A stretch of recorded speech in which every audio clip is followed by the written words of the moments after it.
Hello everyone, स्वागत है आपका Rohit study classes YouTube channel पर। आज मैं बात करने वाला हूँ पार्टिसिपल प्रीपोजिशंस के बारे में। पार्टिसिपल प्रीपोजिशंस को हिंदी में पूर्वकालिक संबंध सूचक कहते हैं। वे प्रीपोजिशंस जो पार्टिसिपल का प्रयोग करके बनाए जाते हैं पार्टिसिपल प्रीपोजिशंस कहलाते हैं, जैसे कि not with standing. Not with standing का मतलब होता है के बावजूद, के बावजूद, के बावजूद या फिर के होते हुए। अगला प्रीपोजिशंस पेंडिंग। पेंडिंग माने होता है लंबित, लंबित या फिर विचाराधीन। यह ऐसा कोई कार्य है जो बीच में रुका हुआ है, उस पर विचार चल रहा है, तो पेंडिंग माने लंबित या फिर विचाराधीन। अगला प्रीपोजिशन है कंसर्निंग। कंसर्निंग माने होता है के बारे में, के बारे में, के बारे में। अगला प्रीपोजिशन है एक्सेप्टिंग। एक्सेप्टिंग,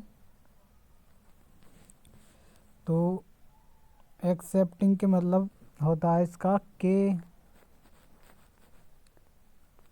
अलावा,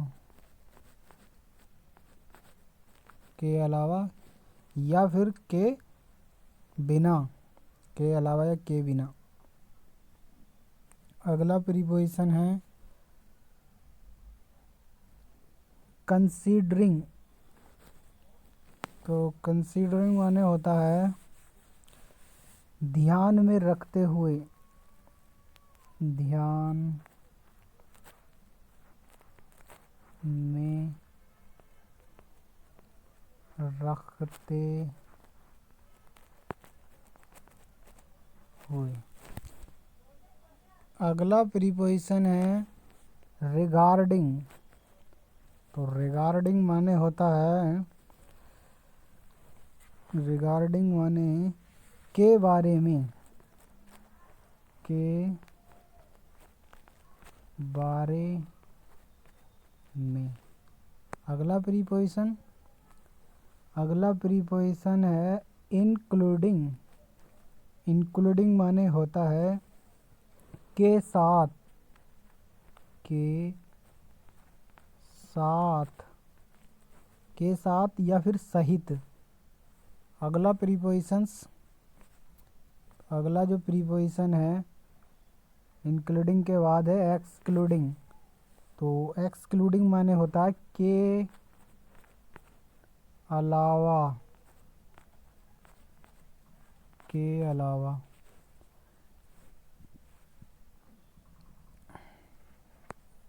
अगला प्रीपोजिशन है सेविंग। सेविंग माने ये भी इसका भाई यही है, के अलावा, के अलावा या फिर के बिना, दोनों ही एक हैं। अगला प्रीपोजिशन है सेविंग के बाद होता है ड्यूरिंग। ड्यूरिंग माने होता है के दौरान, किसी काम के दौरान, के दौरान। अगला प्रीपोजिशन है रेस्पेक्टिंग। रेस्पेक्टिंग माने होता है से संबंधित, से संबंधित, से संबंधित या फिर के संबंध में, के संबंध में, के संबंध में।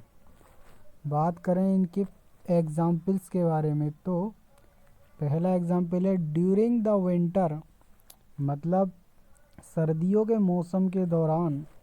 वी वियर वोलन क्लोथ्स, हम ऊनी कपड़े पहनते हैं।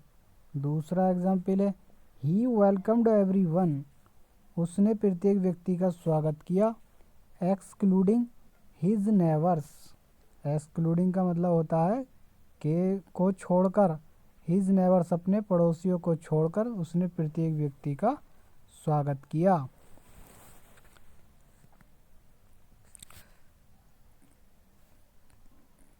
आगे महत्वपूर्ण तथ्य हैं कुछ प्रीपोजिशन से संबंधित, जैसे कि इन, ऑन, आफ्टर, बिफोर आदि कुछ ऐसे शब्द हैं जिनका प्रयोग एडवर्ब और प्रीपोजिशन दोनों तरह हो जाता है, और ये शब्द एडवर्ब की तरह प्राय वाक्य के अंत में और प्रीपोजिशंस की तरह वाक्यों के बीच में लगते हैं। कहने का मतलब है अगर प्रीपोजिशन के रूप में है तो वाक्यों के बीच में, और एडवर्ब रूप में है तो वाक्यों के अंत में। जैसे कि राहुल केम इन, राहुल अंदर आया, तो इन यहाँ पर बाद में है, ये एडवर्ब रूप में है। मूव ऑन, आगे बढ़ो, बाद में है ऑन, तो एडवर्ब के रूप में।